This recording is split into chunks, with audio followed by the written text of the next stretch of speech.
In complete darkness, at around 1:30, the commando soldiers of the 1st and 3rd Units, Ranger Battalions, with a total strength of 767 men, supported by 43 soldiers from the reconnaissance unit of the 3rd Infantry Division, began their advance. The surprising infiltration seemed to be succeeding for the lightly armed and therefore mobile Rangers. At times, wading in waist-deep water in the canal, they were able to bypass several German positions.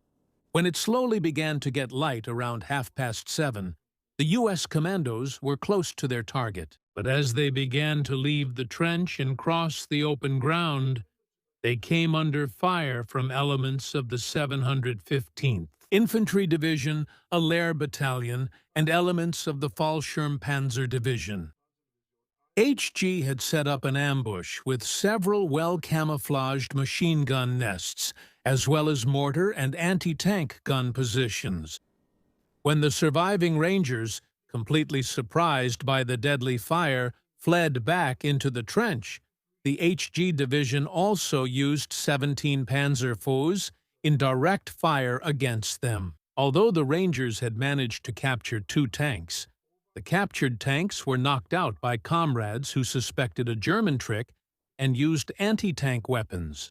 In general, the U.S. commandos stood no chance from the very first shot against the perfectly camouflaged machine gun nests of the Jaeger and Panzer Grenadiers. The Rangers, who had not yet fallen to the German barrage, neither trained nor equipped for infantry combat, were either killed by their own comrades firing wildly at them by friendly fire, or, in total, about 700 surrendered almost without resistance, entire companies at a time, to the Wehrmacht. Of the 767 Rangers involved in this completely failed operation, only 6 made it back to their lines, and of the 43 scouts, only 1.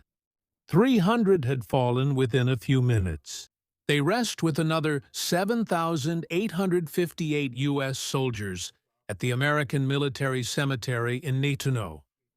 400 survivors. A little later, they were paraded through Rome as prisoners.